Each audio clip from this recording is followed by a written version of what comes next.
Welcome back to the party, everybody. This is Morty, and I am your host, Lutch, aka the Indian Jesus, here to resurrect the second coming of common sense. Hit that like and subscribe, and let's party. So it is story time, guys. It is story time. I want to tell you guys, for our Sunday live sometimes show that we do, I figured it was, we had just a couple days ago did something with Theremin Trees, this channel that was talking about dogma and all of this stuff. And so I decided to go check back in some of their, in their library, in their past. And there is a video here about losing faith that I remember watching for the first time, and I was just amazed at how well it spoke to me and how easily I could relate to it, and I just didn't know other people felt this way. So let's dive right in. As always, if you cannot hear the video, please do let me know.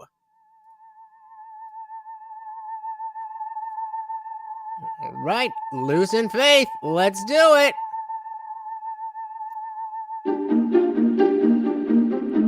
Hey, we got Hannah in the building. Welcome, welcome, welcome to the party. I used to believe this as well, and even though I don't, I do believe that Christian values are superior. But stick around and you'll find out why. Welcome to the party.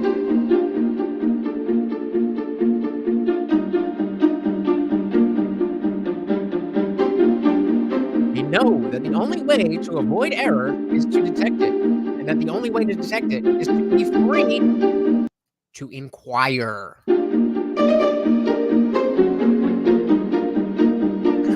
Yahweh or a highway. Atheism happened to me when I wasn't looking. Theism happened to me when I wasn't thinking. I said, me too. I was an intensely rational boy. It was born from a natural, ravenous curiosity about the world. I loved pulling things apart to see how they worked. Not living things. I wasn't one of those boys who terrorizes insects. But inanimate objects were fair game, and as a child, my toys had a rough time of it. I also had a love of reasoning for its own sake, and I could while away hours absorbed in logic problems, purely for the mental exercise. There was a period in my childhood when I applied that curiosity and reasoning freely to all areas of life. So I never was that, that specific in, working things out like logic and puzzles and stuff. I always did like brain teasers and stuff, but more so for the fun of it. And I just accepted, I was brought up in the Catholic Church. I was confirmed in the Methodist Church, and that was just the only life that I knew. So I just assumed this is what it is. And it's ironic that I didn't actually apply that logic and rationality to my religious beliefs until way later on. I wanted to understand everything. My incessant questions were greeted by the adults in my life with everything from amusement to exasperation. But there was one subject where my questions met with a very different response. Can you guess where that? Not at first. At first, information was gushingly forthcoming. When I walked into the strange building for the first time and saw the giant man of wood standing with arms outstretched like a gymnast or a diver, I didn't even have to open my mouth before a smiling stranger leaned in and told me the man's name, which to my young ears sounded like cheeses. At home, we had cheap little pint-sized reproductions of statues like the Discobolus of Myron, the Venus de Milo, and Rodin's The Kiss. Are you familiar with any of those three? I've never seen anything on this scale. To be told this cheeses was a real man, to see how people revered him, piqued my imagination. My young head was soon being filled with stories about a god called Yahweh, who I realized was the invisible Lord my parents always spoke to before mealtimes. The stories came from an impossibly dense book called the Bible, which looked to me as if it might take 100 years to read. But it seemed no time at all before I was pulling this Bible apart too. That is one huge thing that I wish I had done earlier. And even though I was a full practicing Catholic, there was no question of whether or not God existed or not. I didn't read the Bible for myself. I would read passages in Mass or for Sunday school or whatever. And then, like around Easter and Christmas, my parents would bring out the Bible and we'd read some relevant passages. But that was it. And I think a lot of practicing Christians today, that is their only experience with the Bible. In the book of Genesis, the first humans, Adam and Eve, were expelled from the paradise of Eden for eating fruit from the tree of the knowledge of good and evil. But if they didn't know good from bad until after they ate the fruit, how could they be blamed for eating it? Yahweh seemed to accept that they were manipulated into eating it by the serpent who told them it was okay. So why punish them? The Adam and Eve story also said they heard Yahweh walking through the Garden of Eden, but I've been told Yahweh was everywhere. How could you walk and be everywhere at the same time? So already within 8 verses or 3 chapters of the Bible, we have multiple contradictions. And it says, right, Catholic is too concerned with tradition and practices. Christianity is about relationship with God, not religion as a practice, in my opinion. Fair enough. I actually think that the traditions and practices, and more importantly, the values of Christianity are really the bread and butter. That I don't understand why it's so important for Christians to need you to believe in the truth claims of Christianity if you're already living the values. That's the main thing that we're going to be, that I'm going to highlight over and over and over again, is that I'm living out these values. I just happen not to believe in the same thing that you believe. So where's the issue? And why punish all of humanity for Adam and Eve's actions? You didn't jail the children of bank robbers for their parents' crimes. There was the story of Lazarus, who was raised from the dead by cheeses. I've been told you went to heaven when you died. So why did cheeses cry when Lazarus died? Why wasn't he happy he was in heaven? And didn't raising him from the dead mean taking him out of heaven? That didn't seem very kind. At first, answers were given, but these just led to more problems, which I would then point out. Increasingly, I'd just be told there were some things only Yahweh knew. God works in mysterious ways. And that is the answer that you get to anything. Everybody acts like they have all of this knowledge, and then when you try to access it, like, well, I don't really know. This didn't stop my questions. Nor but before mine. long, the responses took on threatening overtones. I remember the cold stare from a relative when, at the age of around 6, I started pulling apart Noah and the Ark. In this story, Yahweh commanded Noah to build a huge ship to house specimens of every land-dwelling species to prevent them all dying out when a forthcoming flood engulfed the earth. How did they eat? Only while the Bible depicted the flood as a deliberate act of genocide by Yahweh, cleansing the earth of his flawed creation, we'd been told a more child-friendly version. Hey, we got Opus in the building. Welcome to the party, brother. Glad to see you. Talking about how I lost my faith and why. In which Yahweh merely foresaw a global flood and told Noah to warn everyone. Here, the flood was being presented as natural. I pointed out that rain was produced when water evaporated from the land, which meant the more it rained, the more water had disappeared from the land. So how could it ever build up to cover the earth? It couldn't. Where did it go afterwards? And why did Noah even have to build an ark? In Exodus 14:21, Yahweh divided the waters for Moses. Why couldn't he have held them back There you here? go. Wasn't he powerful enough? I recall the low, menacing voice warning me, don't question God's word. The glare that immobilized me with its hostility. And this is you wonder why the image that you have as a Christian in your mind of what an atheist is an angry person. Sometimes, that's completely accurate. But we have to understand that there has been things that have led up to that person being angry. And the reasons they are angry are very likely reasonable. You may not agree with them, but the fact is that when you're treated this way, it's going to make you feel some type of way. And it says, I think because regardless of the values, accepting Jesus' sacrifice is about his grace alone. We don't deserve it. There's nothing we can do to earn it, and it's a relationship to want to glorify him. I mean, again, I'm very familiar with the Christian doctrine. I'm just, the question that always comes up when people say this kind of stuff is, okay, I accept that you believe that. I would like to believe that too. What is the information that you have that can confirm that you are in fact correct about this?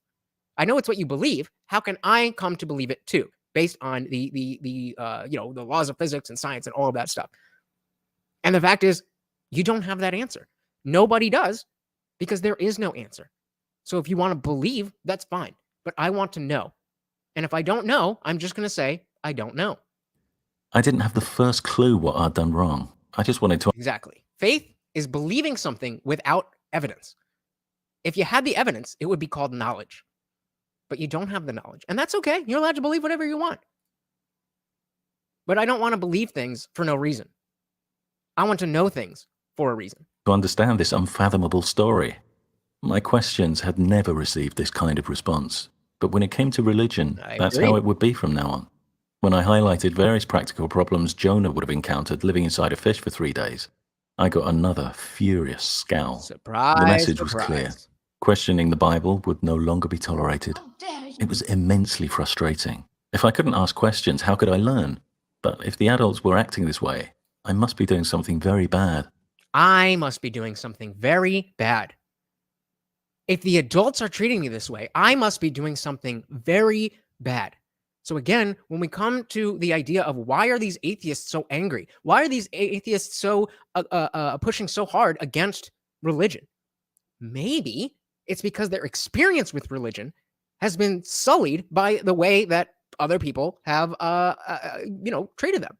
Hannah says, "You're awesome for being skeptical. Keep that." Thank you very much, Hannah. I very much will. Opus says, as soon as it pops up here, unfortunately, faith isn't enough for some of us, no matter how much we have learned about the teachings. Exactly. It's just, it's not enough, and that's fine. But over the weeks, it reached a point where I felt absolutely stir-crazy sitting in church, being fed more problems I was forbidden to investigate. Forbidden to investigate. So I'm forced under, the threat of being in eternal hellfire to go and sit in mass every Sunday. And then when you tell me these things, I'm using my God-given brain to interpret them the way that the only way I know how. But then I'm bad for that. But I have to keep coming back, and I'm not allowed to understand anymore. But you want me to understand and follow and all of that. Why did God give me this brain if it doesn't allow me to believe in him? The prospect of coming to this place every week for the rest of my life filled me with a sense of doom. I said I didn't like church, and I didn't want to go anymore. I said, shit, me too. My complaints were dismissed. Faced with unbearable but inescapable situations, our brains sometimes flip those situations into something more bearable, even positive. An example is Stockholm Syndrome, where hostages bond with their captors. Mm-hmm. I remember watching the adults listening contentedly to the sermons, thinking how easy it must be when you didn't concern yourself with the problems. Oh, goodness. Oh, man. How much I would love, what I would do to go back to the place where I could believe in all this stuff. I would do anything. I would do anything. Because believing that you have a supernatural blanket wrapped around you and that your life is planned out by an omnipotent God that loves you, that's an amazing thing. But we don't have the evidence to follow that. Opus says, "I enjoy Mass and the teachings and almost every aspect of the church, but I can't have blind faith." Hit the nail on the head, brother. Nail on the head. When you just accepted without question, as they did. Mm-hmm. Before I knew it, I had stopped swimming against the tide. Like I said, so Hannah says, right, try a Christian church, not a Catholic Mass. They are too focused on maintaining practices. Christians encourage enough questioning. Ask all the questions. Come to a Living Stones church. So like I said, I was brought up in the Catholic Church, but then we had moved to a Methodist church and a few different churches. And I was actually, that's the moving to the Methodist church is actually what got me, really gung-ho about religion. I always tell this story, I'm 33 years old. So I remember my first semester in college, if you remember AOL Instant Messenger, and you'd have your away message. I remember my freshman year, first semester, I would always put Bible verses in my away message. So like, I'm not capping here. I was a real legit, there was no thought in my mind that anything except for, Christianity could be true. There was no other option in my mind at that point. Yeah, you know it. Yeah, they do look fun. But, it only took a little bit of looking into the Bible, looking into moral philosophy, understanding logic and rationality to think about like, oh, okay, this is just blind faith. I would like to know what I can know. I succumbed to a rationalization offered in many sermons that unquestioning acceptance showed spiritual maturity. Soon I was groaning when I heard other children at church asking their parents similar questions, thinking to myself how pesky I must have sounded. Religion had split itself off in my mind. It was now an area bound by its own rules. Mm-hmm. Here, my natural skepticism had been replaced by submission. Especially as a child, you get this, like they were saying before, that, you see the adults reacting negatively to your questions. They're saying, oh, okay, I must be bad. Let me stop doing that. And so you just accept that, okay, this is something I'm never going to understand, and I just have to submit. And if you look at any kind of reaction to like the word submission and submit in the modern dating world, people don't like it. Here, contradictions were okay. It was enough simply to believe that someone somewhere knew the answer. Here, faith had become a virtue. Yep. Even though my questions were now a thing of the past, religiously inspired aggression from the adults in my life was not. On one occasion, I'd been Never collected will from be. school one afternoon. When asked what I'd learned that day, I mentioned that the teacher had told us about speech disorders. In an innocent moment, I pondered out loud whether cheeses might have had a stammer. In the next moment, my head was slamming against a brick wall, the side of my face buzzing, and 2 words thundering into my ears. Don't blaspheme. You could probably imagine how many people will send me emails or whatever about my channel name, The Indian Jesus. Never do I claim to be Jesus. Never do I claim to be the Messiah of anything. I just look like what Jesus would have looked like. Basically, just because of the long hair. But yet people will get so angry. Why? If you're living this life that has, everything is working out so perfectly, why do you need to be worried about what I'm doing? I'm not hurting anybody. Over the next few years, my private commitment to Christianity grew. And when I changed to a new school at the age of 11, I joined a lunchtime Christian group called Christian Union, consisting of students, teachers, and invited speakers. While church was a predominantly passive experience, here we were encouraged to express ideas. And so this is similar to when I moved from the Catholic Church, which, as Hannah was saying, is very strict, and it's very about, this is the way it has to be, where other churches are opening up now, because if you actually stick to what it says in the Bible, then you are not going to live a very happy life. So nobody would actually follow it anymore. So this is the similar transition in my life when I went to the Methodist Church, and now these questions were accepted. This is the type of thing that he's talking and testify to the possible signs of Yahweh in our lives. My participation got off to a creaky start, but I soon got the hang of the rules, which were essentially the rules of comic improvisation. Rule number 1, agree. When someone puts forward an idea, go with it. If someone started talking about what Yahweh wanted, you shouldn't start disagreeing and saying you thought he wanted something else. That was dropping the ball. Dropping the ball destroyed the magic. Even if what was being suggested didn't inspire you, you needed to go with it and affirm it. Affirm it. Affirm it. Where do we hear the word affirm in 2023? You need to affirm it. I'll just leave that there. Rule number 2, add. Don't just agree. If disagreeing is dropping the ball, then merely saying, yeah, is blandly handing it back. The aim is to keep the ball moving. To do that, you had to offer your own observations. Say what you thought Yahweh wanted. Rule number 3, assert. Don't ask questions, make assertions. Asking questions means making problems that other people have to solve. Bingo. In the ball game analogy, this is like switching the ball with a bowling ball, constantly weighing people down and dragging momentum. Assertions generated more material for folks to bounce off. Before long, I'd become quite a vocal member of the group. I'd found a fellowship I could really relate to. My first girlfriend, a longtime girlfriend, we were together for 3 years, met her at that Methodist church, and we were very religious together. And began to take unprecedented fulfillment in my faith. Same. Even began to think about becoming a priest. I never thought about becoming a priest, but, with that girl, I definitely said, hey, we are saving ourselves till marriage. Did that happen? No, but I tried. A Nigerian pastor called Yemi, who'd spoken at Christian Union, struck up a personal connection with me, visiting me at home and corresponding with me when he returned to Lagos, telling me Yahweh had given him a vision of my future, in which he saw me doing great things for Christianity. As long as you come to my house after Mass. I was high on religion, but later that same year, a simple question from one of my teachers would bring it all crashing down. But says at least traditional churches, affirmation is to something greater than the self. The modern left is all about affirming yourself. Well said. Well, very well said. And while I do think that, just general, affirming whatever comes at you is not a good way to deal with new information, it's definitely less, for the average person, because, the worst atrocities in all of humanity have been in the name of God. But most, by the numbers, most people aren't like that. Most religious people aren't like that. So great point here. Great point here, brother.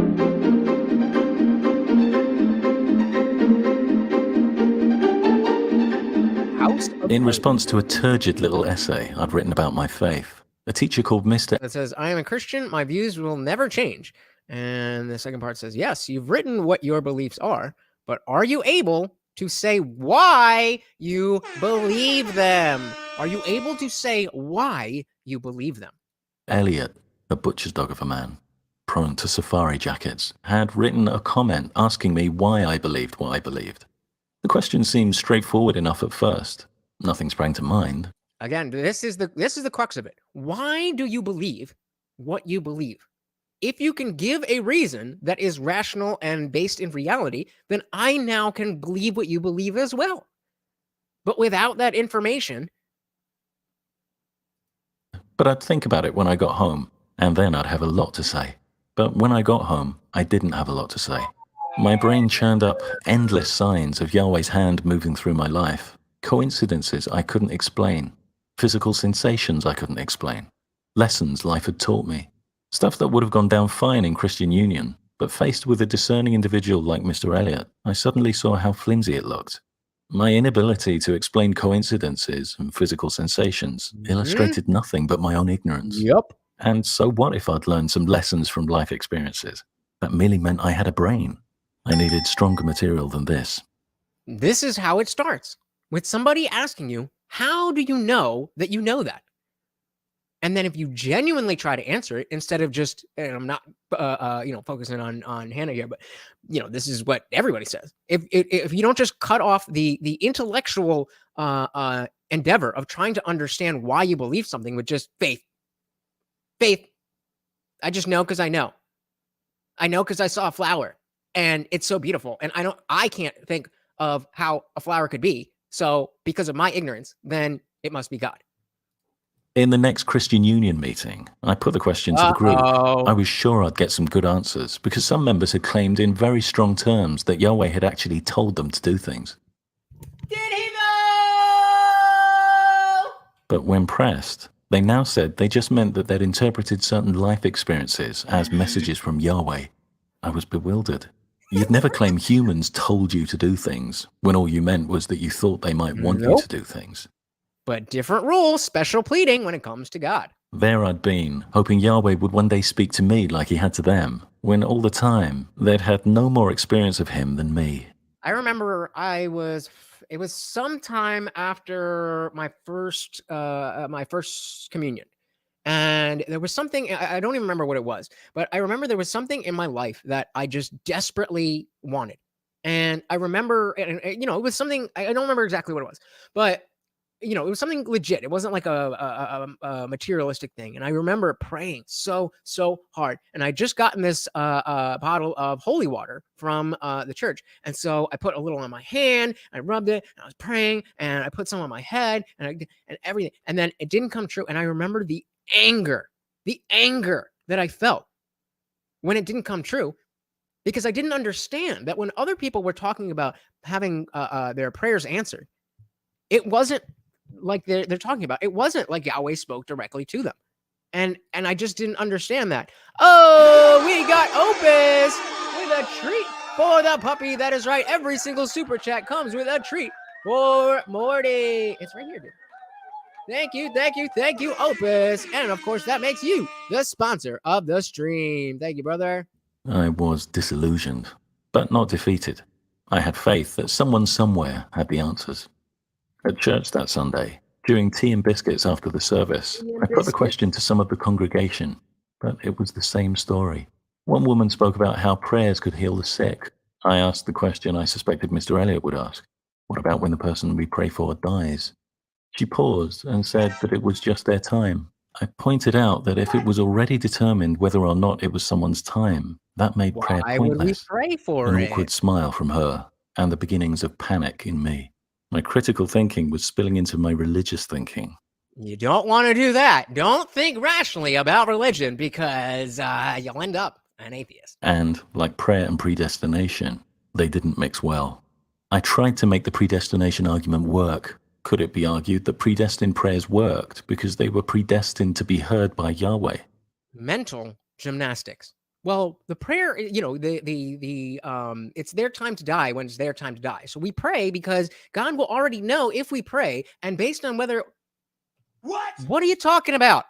But this made a nonsense of Yahweh's omniscience. Mhm. This demanded that he would have to pretend to himself that he had a different plan for people, knowing all along Guys, we got 4 people here and just 1 like. If you could hit that like button, that would make me so happy and really does help. Thank you very much. that he would then hear a predestined prayer that would change his mind.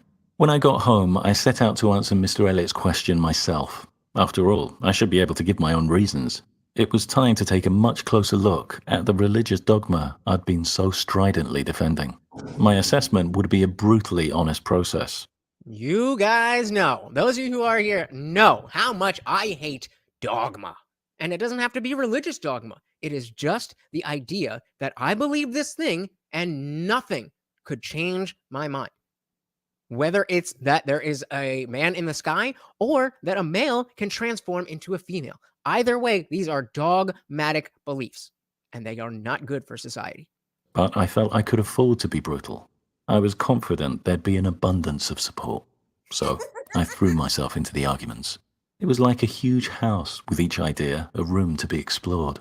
I sped through some of the basic fallacious justifications. Did it count for anything that so many people shared my beliefs? Or that among them were some of history's geniuses? Or that these beliefs had lasted for centuries? No. Our former belief that the sun orbited the earth showed that everyone could be wrong, Yep. even geniuses, Yep. and that a belief's longevity was no guarantee of its validity. Nope. What about the fact that these beliefs changed people's lives? I'd recently met with a Christian group one evening to see a film called The Cross and the Switchblade, which told the story of a New York pastor turning teenage gang members away from crime through his Christian ministry. That's But good. this was no argument either. That beliefs could inspire changes in people's lives was not evidence of their truth, merely of their potential to inspire some people.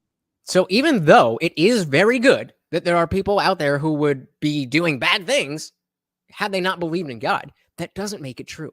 Thank you for the likes, guys. That doesn't make it true. And if there is, if there's anything that matters in this universe, it has to be what is true. Otherwise, what are you doing? Time after time, unexamined arguments like these, that had always had a vague, intuitive appeal, fell down the instant I examined them. In Mr. Elliott's class, to my relief, he didn't pursue his question. Hey, we got Mark Peterson in the building with the $4.99 super chat. Welcome, welcome, welcome to the party. Said just stumbled upon your channel. You seem very intelligent and articulate. Thank you. I'm 59 from Minnesota and wonder why people don't question everything. That is a great question. Before we get to it, every single super chat, I'm gonna pull this down for a second, comes with a treat for Morty. Thank you, thank you, thank you. And of course, Mark, that makes you the sponsor of the stream. So why don't people question everything? Because it's too easy. It's easy to just shove away all the work that you have to do in your head to be able to question these things and to be able to have the tools to logically follow something. That's hard. It takes time. It takes energy. It takes effort. And especially if you already believe things, then facing down things that you already believe and accepting that, this huge thing that you believe that's driven how you've lived your life is not true. That is scary. It's scary and it's hard, and people don't like stuff that is scary and hard. Thank you again, Mark Peterson, for the $4.99. Let me grab a couple more of these questions here. We'll change that banner for the sponsor here and jump back in. Hannah says, I love these questions. God is so good to me. I genuinely feel he's blessed me with comfort in all the questions. I've asked them all myself. I want to share it with the gospel. I want to share the gospel with you so bad. You're so fun. Well, thank you. You are fun too. And I would love to have more of these conversations. The best place would probably be in the Discord server. Let me get the link for that. We're always hanging out 24/7. We're in there. And after every Monday, Wednesday, Friday live stream, we go in there for a panel discussion where you're not just stuck behind the clickety clack of your keyboard, but you are in the room with me and we can have discussions. So let's dive back into this. Get Mark in the banner. Thank you again, Mark, for the super chat. In Mr. Elliott's class, to my relief, he didn't pursue his question, but I continued to look for some solid answers. I didn't want to be put in this position again. Eventually, I turned to the Bible. I'd read much of it in my time, but never actually gone cover to cover. It was disquieting. And again, that's what, something that I wish I had done earlier in my life is actually read through the Bible instead of just taking the passages that came at me during Mass or Sunday school or whatever. Blatant contradictions leapt out at every level, from the inexplicably petty to the indefensibly unjust. In Numbers 6, verse 5, Yahweh instructed men to grow their hair long, but 1 Corinthians 11, verse 14, stated that long hair on a man was intrinsically dishonorable. 1 John asserted that there was no place for fear in love. But in the book of Deuteronomy alone, Yahweh's desire to be feared was underscored 14 times. In Psalms 51, Yahweh took no pleasure in sacrifice or burnt offerings, while a moment ago, in Genesis 8, it seemed rather partial. The practice of punishing children for their parents' sins was approved in Exodus 34, seemingly disavowed 3 books later in Deuteronomy 24. And I mean, guys, this list goes on and on and on and on and on of contradictions. And, it's not just with, the Old Testament and the New Testament. If you again, I don't know them off the top of my head anymore, but so many of the things just within the Gospels of Matthew, Mark, Luke, and John, there are huge discrepancies. And people are just like, oh well. Only to be approved again 4 chapters later in Deuteronomy 28. I already knew several biblical episodes, like the testing of Job and of Abraham, where Yahweh permitted or instigated horrendous cruelty. That's one of the worst. If I had known about Job when I was a kid, I would have had a lot more questions. And I'd long ago learned the sordid biblical version of Noah and the Ark. Previously, I'd blocked out a lot of the anxiety these aroused by focusing on Jesus. But going through chapter by chapter, Jesus was no longer enough to eclipse the sheer scale of brutality. There was the tale of Onan, whose brother was killed by Yahweh, and who was then instructed to marry and impregnate his brother's widow. When Onan declined, Yahweh killed him too. There was the tale of Elisha, who cursed a group of children in the name of Yahweh when they made fun of his baldness. 2 bears then appeared from the woods and tore up 42 of the children. Christians watching, I'm very curious. Let me know in the comments, are you familiar with these stories? And do they affect how you practice your faith? After which, Elisha went happily on his way. A candidate for the most nauseating slaughterfest was the story of the Levite and the concubine in Judges chapter 19 to 21, in which the rape and murder of a woman led directly to the deaths of over 40,000 as Yahweh repeatedly sent the tribes of Israel into war against each other. The story ended with the subjugation of 400 virgins, the only survivors of a tribe wiped out for declining to participate in the wars. My fellow Christians could produce no convincing defenses. Some argued that it was a time of barbarism back then, so Yahweh had to relate to humans in barbaric ways. That was ridiculous. Any god who had to pander to the psychology of humans had no moral sovereignty. Mark asks, have you ever read God's Banker? No, I have not. What is it about? Also, Yahweh was perfectly willing to harden people's hearts, to deliberately make them more disagreeable, destroying their free will. So couldn't he soften hearts too? Make people more agreeable? Isn't that what loving parents would do if they had the power, rather than send their children into war? Yup. Throughout my reading and discussions, a new thought would occasionally bubble up in my mind. I could do a better job than Yahweh. Instinctively, I'd instantly dismiss this blasphemous notion. Absolutely. All you have to do is say, adultery does not require a punishment of death. Yeah! Now I am more moral than your God. It kept coming back, larger and larger. With the Bible only generating new problems, I turned to a subject I tended to keep out of mind. It wasn't the reason I believed, but it was a reason to believe. Hell. Because if you didn't believe, that's where you were going. To a place of everlasting torture. Instinctively, I recoiled at the very thought of the fiery pit. I mean, who wouldn't? Who wouldn't? Isn't that the whole point? Is it not? I mean, it is downright child abuse to make children believe that if they don't act well, they will be in eternal hellfire. The level of fear that puts into a child's mind. I don't understand how we accept that in the modern day. I don't get it. But within seconds, my fear of hell had vanished forever. I will definitely check it out. Thank you, Mark. Within those seconds, I realized the idea of hell was moronic, dividing the entire human population into just two groups, one going to hell, the other going to heaven, on the basis of what gods they believed in. So all those who dedicated their lives tirelessly to humanitarian pursuits, but had been raised to believe in Hindu gods, deserved eternal torture. That was plainly immoral. Any just system should judge everyone fairly on their individual deeds, but that was incompatible with a binary system like heaven and hell.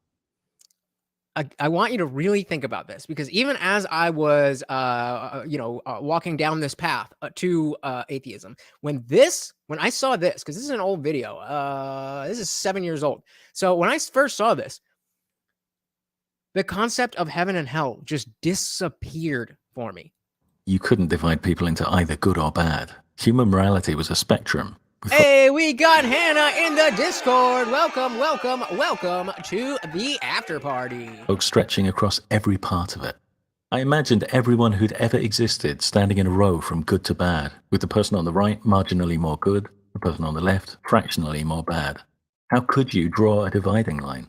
A cutoff point between the two sides, where one side went to hell, the other to heaven. It was absurd. Wherever you drew the line, it would be between two people with a virtually identical moral score. The difference between them might be a single deed, and yet one would be destined for eternal torture, and the other eternal paradise. How? How could a moral God create a system like this?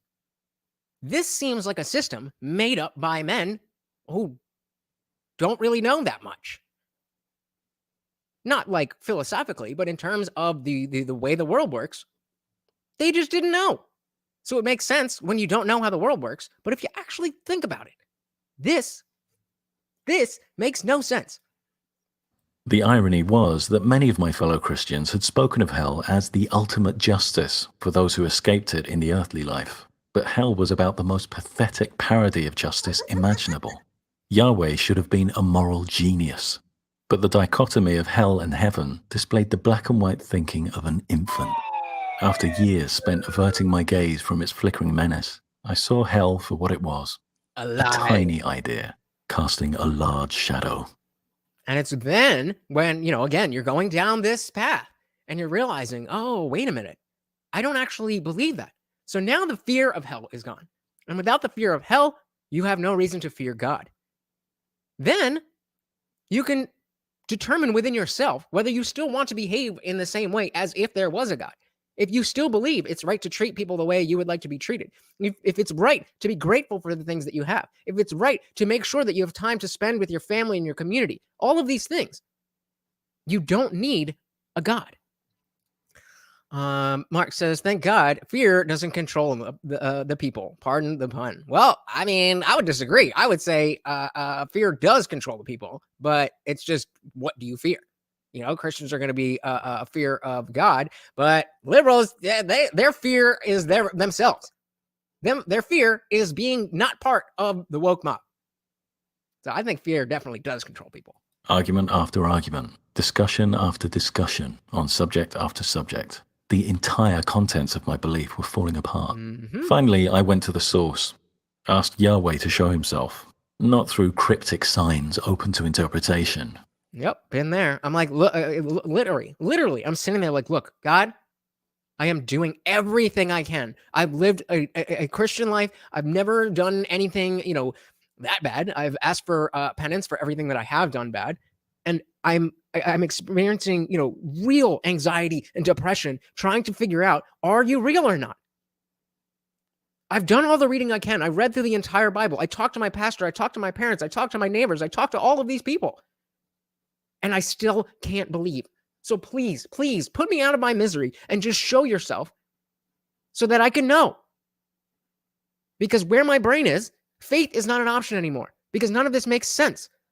I could have faith that one of you guys has a dog because people have dogs. But when you ask me to have faith that God exists with zero evidence, how can I do that? I'm trying. Please. Hey, we got St. Michael of Cigarello in the building. Welcome, welcome, welcome to the party.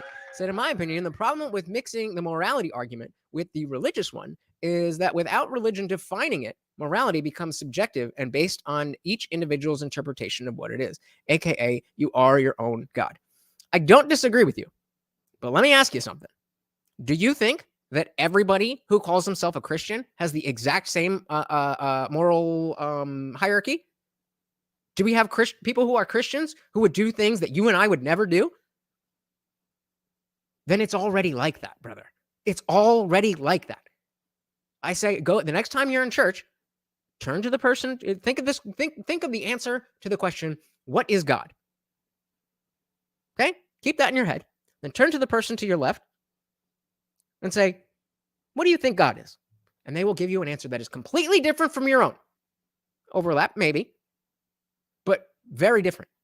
Then turn to the person to your right. Ask them the same thing. You're going to get a third answer. It is already subjective and based on everybody's individual interpretation. That is already what it is. Opus says, I think the alphabet mafia will eventually spawn a deity. Well, you have Dylan Mulvaney, right? Thought of it makes me feel ill. I hear you there. St. Michael says, but that doesn't change the fact that they still have a structure of morality. So do I. So do many atheists. So do many Christians who have murdered people. This is the point. This is the whole point. That you don't need the belief, the truth claim, in order to behave in a moral way. And when you create the dichotomy that you either have to believe in it all or you don't get any of it, that's what pushes people into the arms of these hedonistic leftists. I'm with you guys. I'm with the Christians on how we should behave and how we should run our society by and large.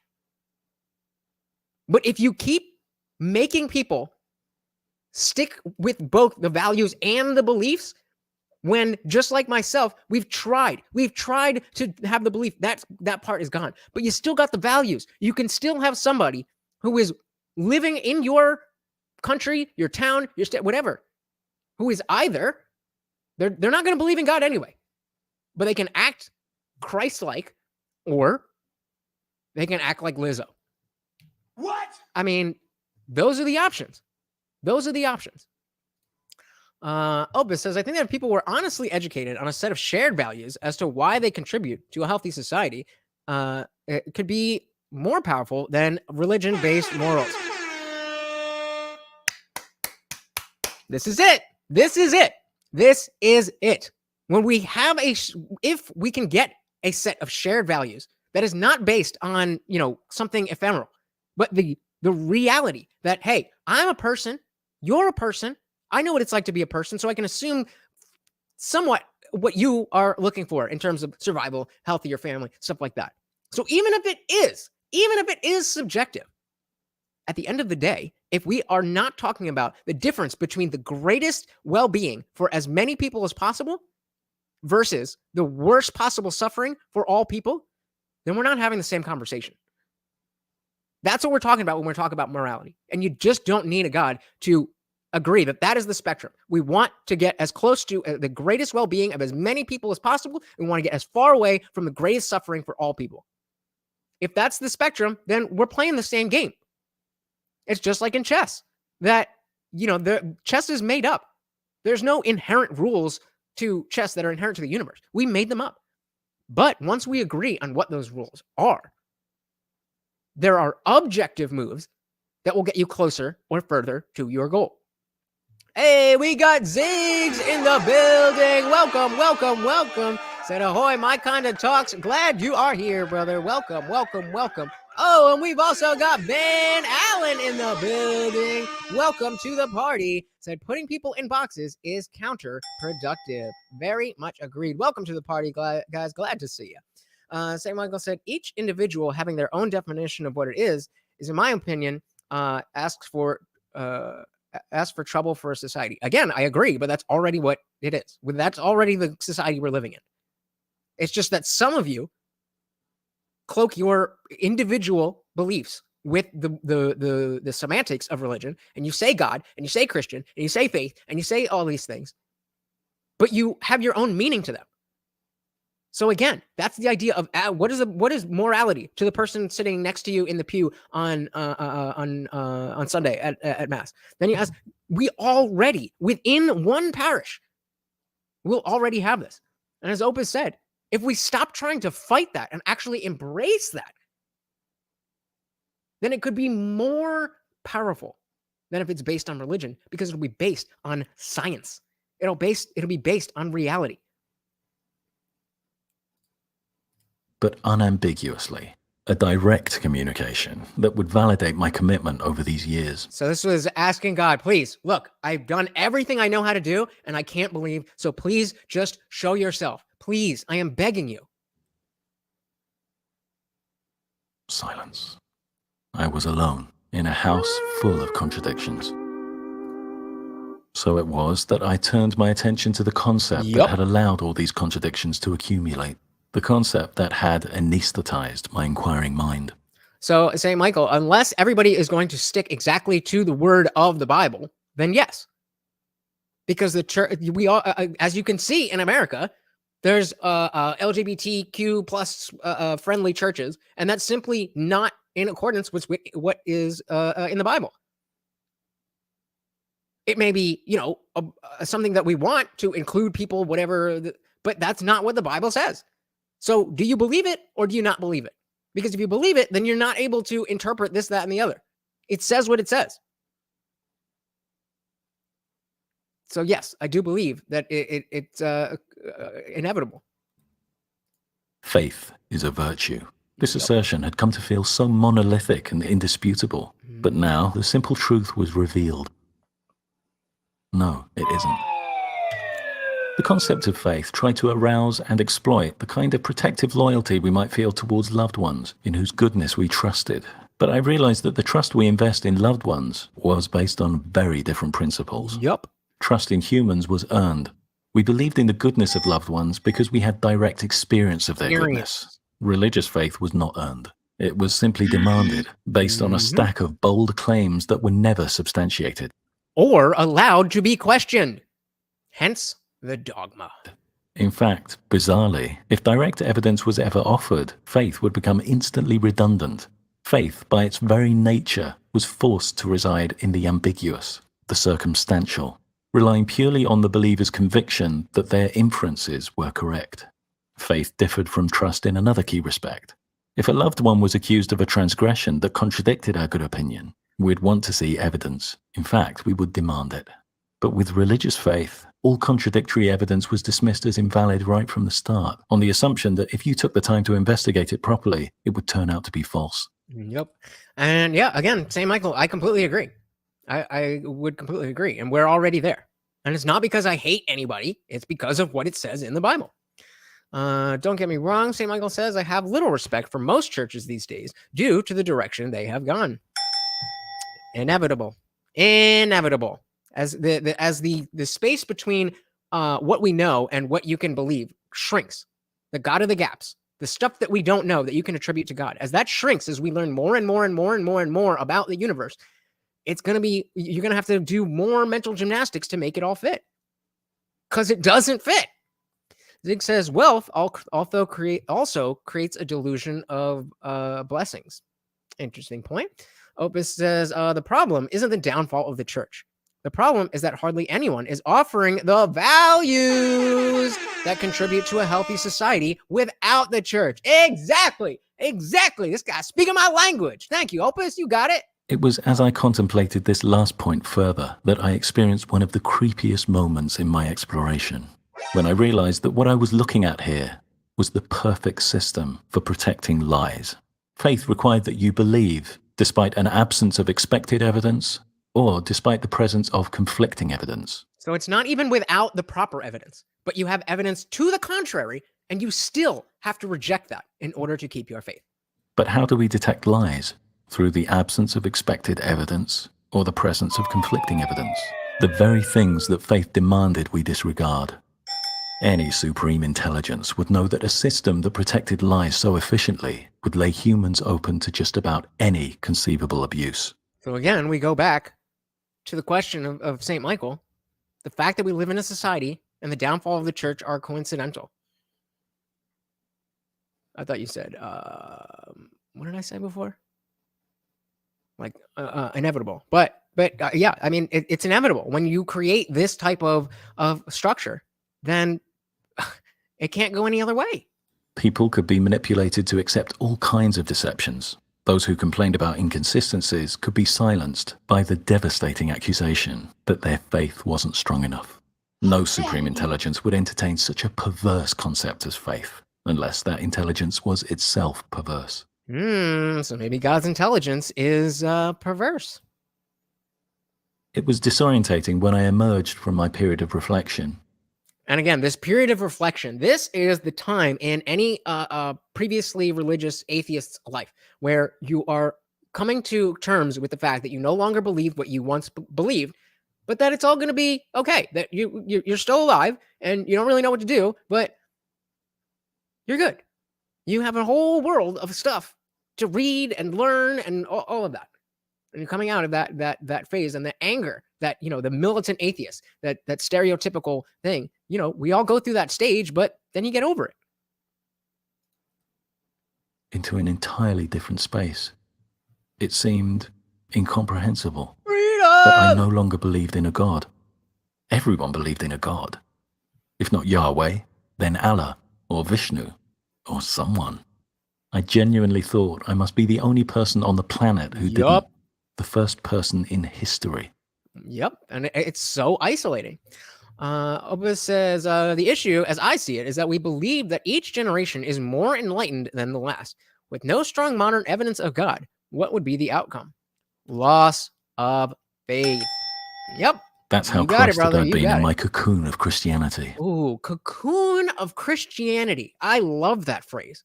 My cocoon of Christianity. I would love to get it back. But I became aware that I wasn't alone in this new space. My brother had also found his own path here. There you go. I was glad of the company. We took no immediate action. We played along, went to church, took communion. Life had been stripped of all context, all reference points. We took time to collect our thoughts and consider our next move. The more I thought about it, the more impossible it seemed that we were the only ones who'd made it here. We were only just entering our teens. It simply wasn't plausible to me that folks in their 20s, 40s, 60s, 80s had never found this place too. I began to theorize that maybe religion was a giant hoax perpetrated on children, a test of reasoning, a rite of passage. Yeah, like I was saying, like a warm sleeping bag. It really is a lovely thing if only we could believe. But that's all right. We got each other, brother. We don't need no God. We got each other. There had been obvious precedents. Father Christmas, the Tooth Fairy. I constructed a whole elaborate model in my head where deceits like Mr. Claus and Ms. Tooth were set up as the early practice runs, and the adults were just waiting for us to see through religion too. At the same time, they seemed to take it so seriously. I remembered the anger at my questions, the slap that sent me into the wall. But then I reasoned that if this was the big test, maybe they had to play it for real, right up until I told them straight out that I didn't believe. Again, imagine being a child and having to grapple with the complexity of these issues, just trying to figure out, what should I do today? I'm 11 years old. I don't have many choices. And of those choices, this is clouding my judgment. Not good. I also figured that once we'd passed the test, we could all stop these pointless visits to church. So, one Sunday morning, we announced we didn't believe in God.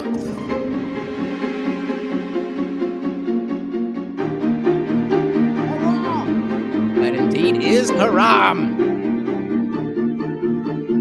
Right. Wailing, threats, fury.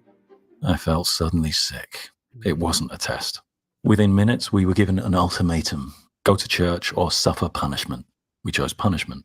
All kinds of prohibitions, confiscations, and Based. gratuitous labors were proposed if we didn't comply. That's based. I'll take punishment.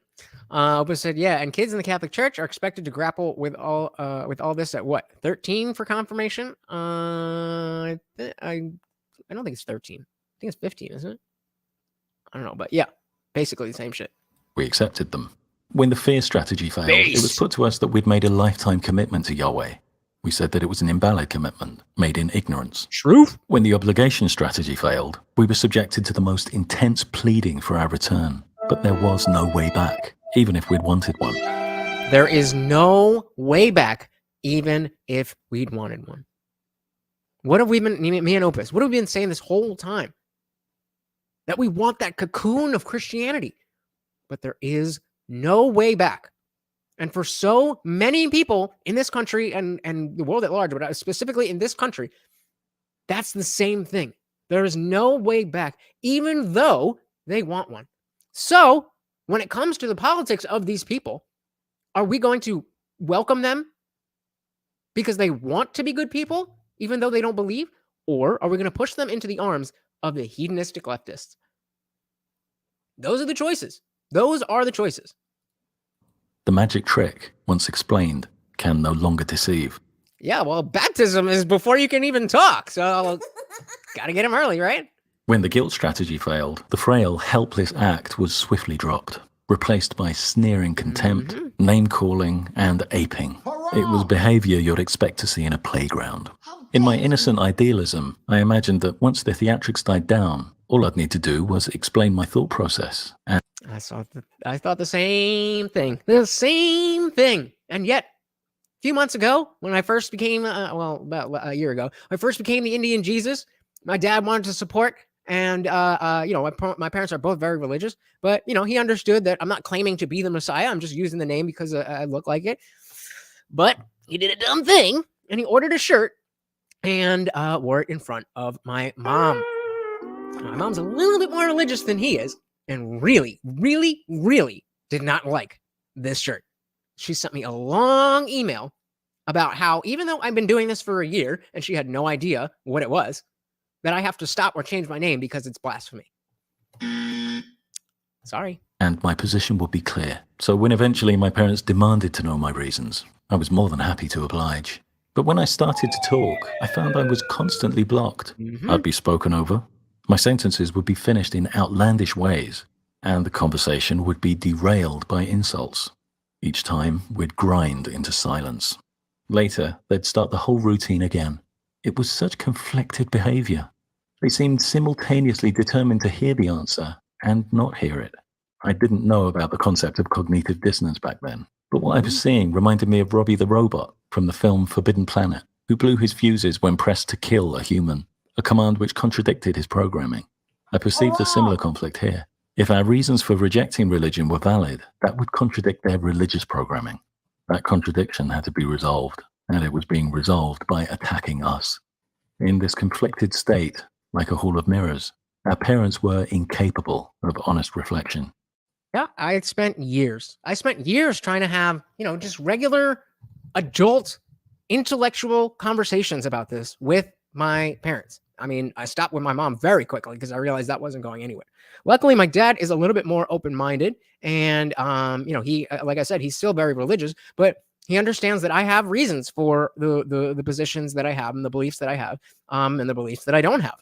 And I still think that he thinks that I'm gonna, pick religion back up one day because he had an atheist phase. But I feel like most people who are older, who are religious, who had an atheist phase, didn't really go through, not to say that they weren't atheists. Like all that atheism means is that you do not accept the claim that a God or God exists. You don't have to say, I believe there is no God. You don't have, nothing else comes with it, except when somebody says, do you believe in a God? You either say no, or I don't know.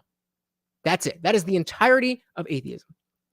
And so because it is that simple, then you can be an atheist without, looking into any moral philosophy and looking for anything to replace that religion and that moral structure, replace it with, which is, I think, what most people do, which is how we get to the hedonistic leftists. But some people will just, kind of not go that far. And then they get older and they realize, oh, there is a need for a moral structure. And instead of building it on their own, they just go back to what they know.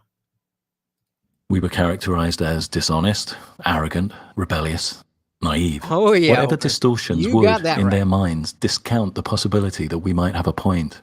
Although I despised the behavior I was witnessing, two thoughts kept a glimmer of empathy from spluttering out completely. First, they'd been subjected to religious indoctrination. That is one of the biggest things that, I mean, I was a little bit older than it seems this guy was when he lost his faith. But religious indoctrination is a very powerful thing, from fighting against it and fighting out of it. You realize that even, the people who are supposed to be, full bore in this, and the people who are supposed to know everything about everything, your parents, that even they have been subject to it, the same thing. Just like I had. And compared with me, they'd sacrificed many more years. Second, just as I'd had my crisis, they were now having theirs.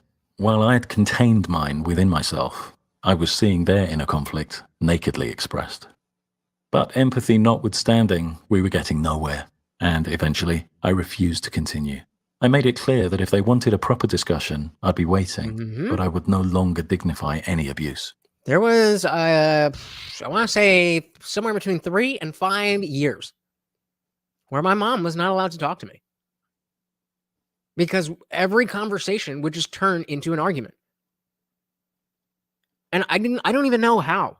Like, at this point, we've, I think it just enough has happened that it's like, all right, let's just keep the pleasantries. But I haven't had a real, genuine conversation with my mom that didn't end in yelling in maybe 10 years, probably longer. And it's because of religion. The Christian teachers at school attempted to exert their own pressure, expressing deep disappointment in me. Again, no curiosity was shown. They did ask me questions, but they were closed, rhetorical questions, like, was I angry with God? Oh, I get that one all the time. I'm as angry with God as you are angry with unicorns. Questions that showed they weren't really listening. They were just attempting to rationalize my unbelief into a form from which they could distance themselves. Because again, they have this structure that they need to keep alive in their minds as well. When eventually they ran out of rationalizations, they distanced themselves from me. Animosities at home gradually died down. The ground was scorched, but millimeter by millimeter, the bare bones of respect and trust began to regrow. And I want to give, a big shout out to my dad and the fact that we were able to come to some middle ground, and now we're really close and we have a great relationship.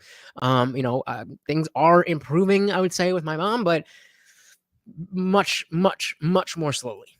My offer of a proper discussion wasn't taken up, and religion became a closed subject. There were occasional lapses. For many years, my brother and I patiently rebuffed expressions of hope that one day we'd come back to religion. Hey, we got the ultimated Judeo-Christian YouTuber in the Discord. Welcome, welcome, welcome to the party. We are going to be heading over there right after this. There was even the odd random grenade thrown in at meal times. Like Darwin recanted. In response, we would calmly decommission these kinds of incendiary remarks by introducing the facts, and the meal would continue. Decades after we came out, I was to hear some very unexpected sentiments expressed. Expressions of regret for the way me and my brother were treated.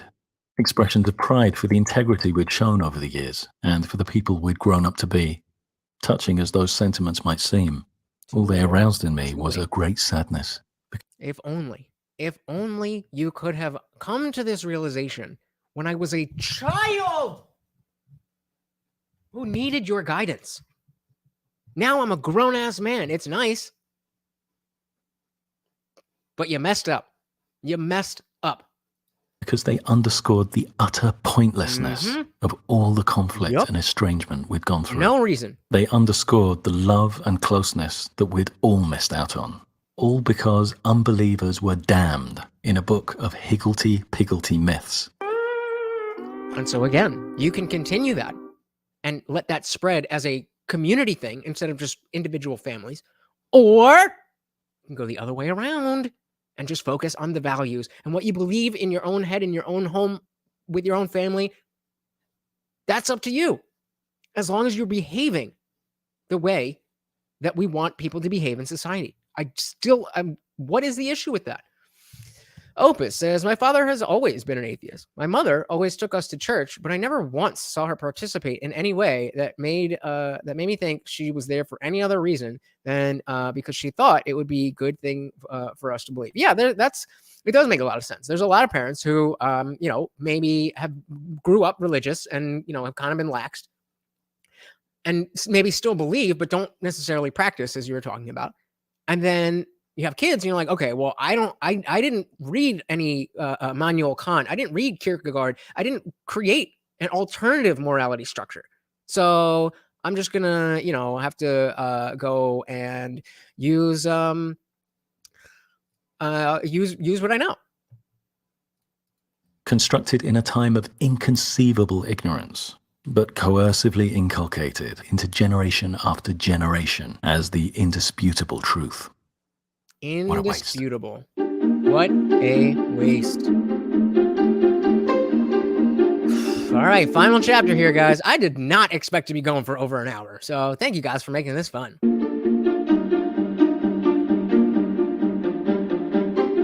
I was an intensely rational boy. It was born from a natural ravenous curiosity about the world.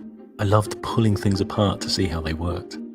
And then I was pulled apart, my rationality trampled, my curiosity smothered into a coma. My whole life knocked off course by a blood-soaked old book. Theism happened to me when I wasn't thinking, when I was systematically punished for thinking, until I surrendered and let others think for me. Atheism happened to me when I wasn't looking, when I started exercising critical thought again to pursue a path that I was convinced would justify my faith. I've sometimes referred to it as my Wile E. Coyote moment, looking down and discovering the ground I so confidently ran across was no more than a cloud, realizing too late what a profound mistake it was simply to take it on faith that someone somewhere had the answers. Faith is not a virtue. Far from reflecting supreme intelligence, the concept of faith reeks of a very human phenomenon. Yup. Fraud. Yup. As Oppenheimer noted, in order to detect errors, we need to be free to inquire. Faith stifles that free inquiry by protecting lies and silencing those who threaten to expose them. To the curious, an encouragement. Continue to inquire. Continue to inquire. So there we go. That is a one story about losing faith that very closely mirrors mine. So Hannah said, "Do you believe your eternal life is secured? That's why it matters more than just the values that dictate one's behaviors." So no, I don't have a belief. I don't know what happens when we die.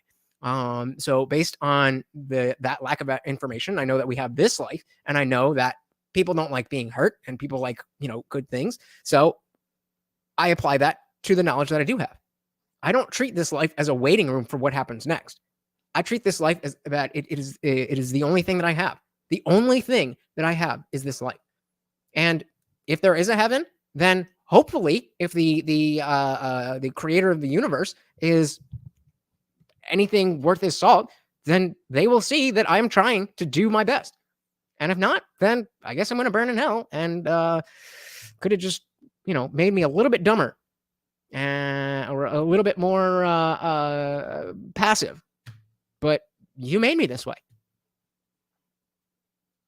So I just, I don't believe that eternal life is necessarily a thing. It could be, but I mean, have you ever talked to anybody that's been dead? I never have, so I don't know. Zig says, wealth gives people a false sense of piety. Piety or piety? Piety, right? Generally, a religious person thinks he is more blessed and he knows more the less money than he has. Money is the new religion. I would say victimization is the new religion. Money was the religion for a good 30, 40, 50 years. But now I think it's all about attention. It's all about victimization, and it's all about entitlement. And the problem is that there is just this stark dichotomy, just like the hell dichotomy thing, just like this thing, where there's no nuance. There's just the good people and the bad people. That's just not how the world works. And as long as we continue to put people in a good box or a bad box based on the truth claims that they believe instead of their behavior,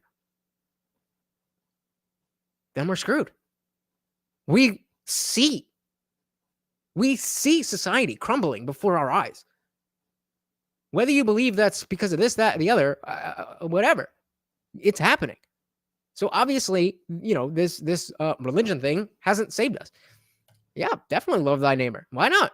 That's a perfect example of something that is rooted, not solely, but rooted in Christianity.